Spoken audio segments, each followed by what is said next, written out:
Olá, caros irmãos em Cristo, sejam todos bem-vindos à nossa Casa de Bezerra, virtualmente aqui pelo Facebook.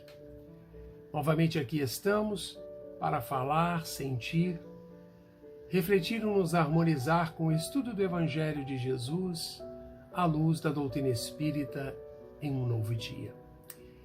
É bom lembrar que esses nossos encontros são semanais.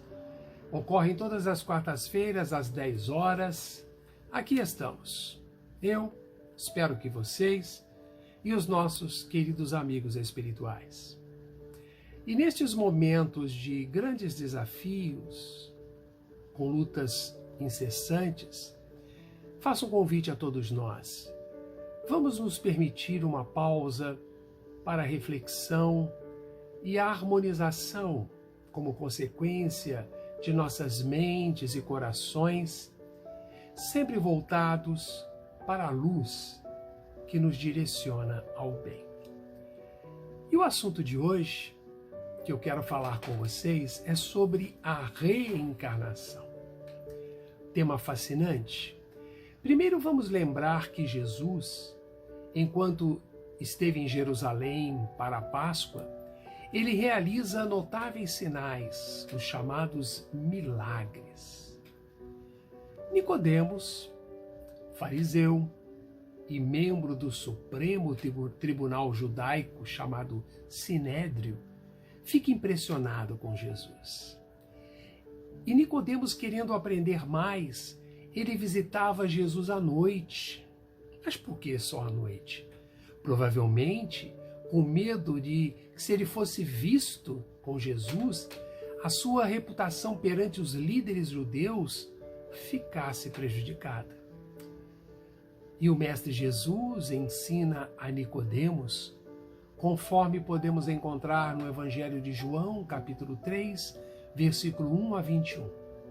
Rabi, diz Nicodemos, sabemos que o Senhor veio como instrutor da parte de Deus, pois ninguém pode realizar esses sinais que o Senhor realiza, a menos que Deus esteja com ele.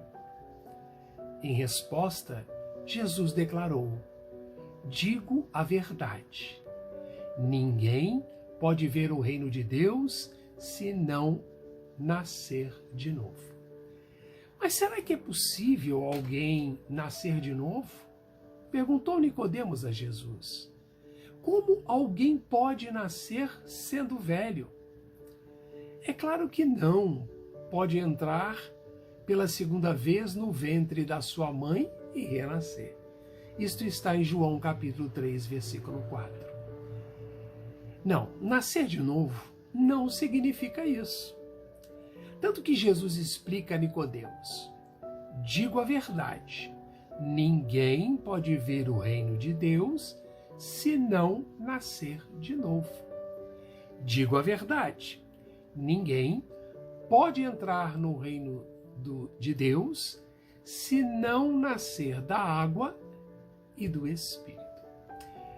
O que nasce da carne é carne, mas o que nasce do Espírito é Espírito. Não se surpreenda pelo fato de eu ter dito: é necessário que vocês nasçam de novo.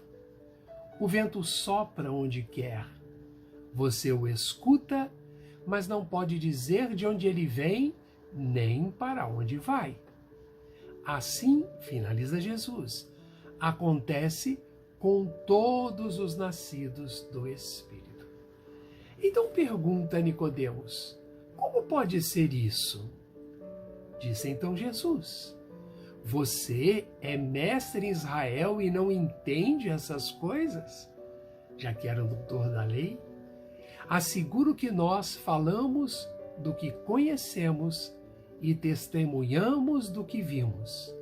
Mas mesmo assim, vocês não aceitam o nosso testemunho.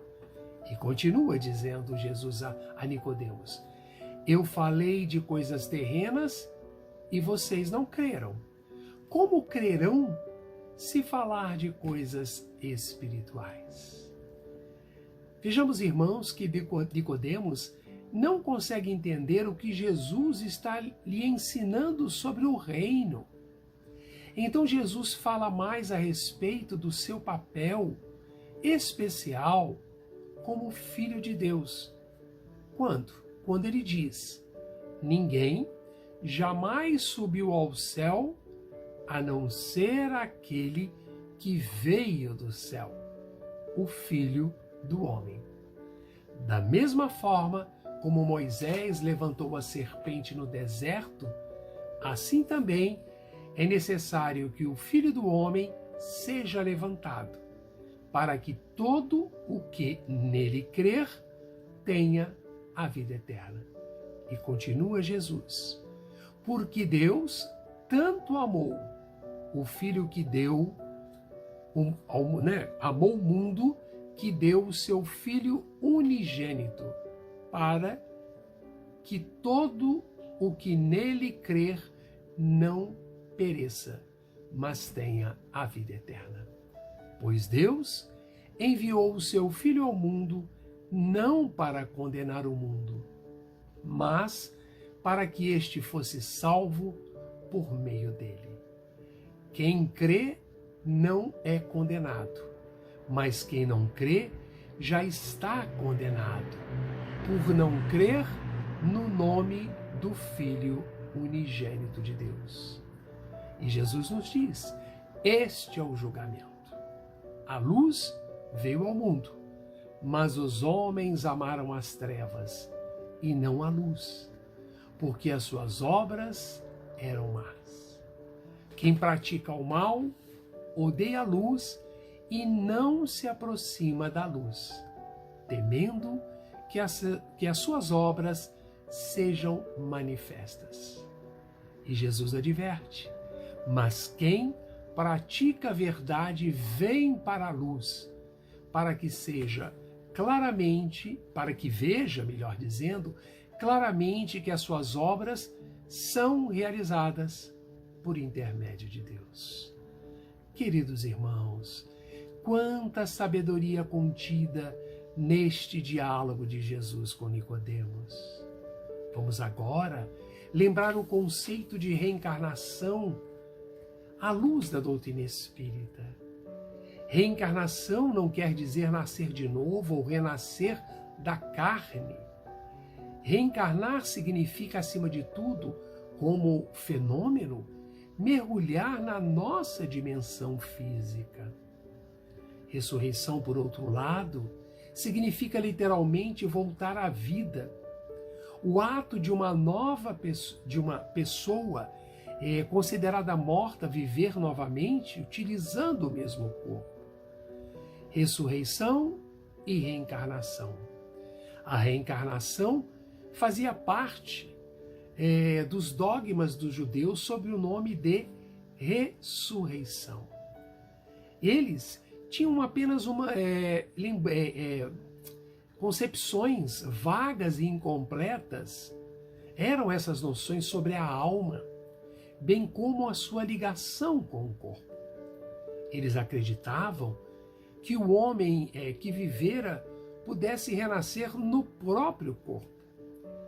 Para nós, negar a reencarnação é negar as palavras do Cristo. Quando, por exemplo, se trata de dar efeitos às causas, a reencarnação surge como uma necessidade absoluta, como uma lei da natureza. Só ela pode dizer ao homem de onde vem, para onde ele vai, por que está na terra, e também a reencarnação nos auxilia a justificar todas as anomalias e as aparentes injustiças, entre aspas. E as máximas do Evangelho não podem ser entendidas sem o princípio da pré-existência da alma e também da pluralidade das existências. Um dos dois outros princípios da doutrina espírita. Mas então, qual é a finalidade da encarnação? Nós sabemos, são duas. Primeira, a expiação. Serve para o melhoramento progressivo da humanidade. Deus impõe a encarnação com a finalidade de levar os espíritos, todos nós, à perfeição. Para uns é uma expiação, porém para outros a encarnação é uma missão, que é outra finalidade que permite ao espírito cumprir a sua parte na obra da criação. A atuação dos seres corpóreos, o estar na vida física é necessário também à nossa marcha do progresso. Os espíritos que sempre seguem o caminho do bem, sabemos que vão chegar muito mais depressa ao alvo, ao objetivo maior que é a perfeição. Por outro lado, quanto menos imperfeito for, menos tormento sofrerá. Vamos falar então agora sobre a justiça da reencarnação. A reencarnação se fundamenta na justiça de Deus. Todos os espíritos tendem à perfeição e Deus, na sua justiça, permite a cada um de nós realizar em novas existências aquilo que não pudermos fazer ou acabar numa primeira prova. Logo, a reencarnação fornece a única explicação lógica e natural acerca das desigualdades sociais, que as pessoas em geral consideram como injustiças. As diferenças nas classes sociais, sabemos à luz da doutrina espírita, se devem ao fato de que homens não são iguais. Nunca poderá haver igualdade completa, mas sim um equilíbrio no futuro. E a reencarnação assegura oportunidades iguais para todos nós. E a alma, que não atingir a perfeição durante a vida corpórea, submete-se à prova de uma nova existência.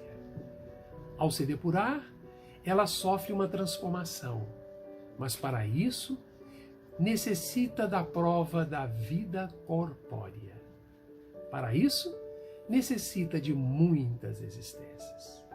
E sabemos à luz da doutrina que a cada nova existência, nós, enquanto espíritos, damos um passo rumo ao progresso e deixamos de necessitar das provas da vida corpórea, quando então tivermos condições de nos despir das nossas impurezas. E depois da sua última encarnação, o espírito se transforma em espírito bem-aventurado, um espírito puro na lembrança de Jesus. Então, amigos, é isso que temos para as nossas simples reflexões do dia de hoje.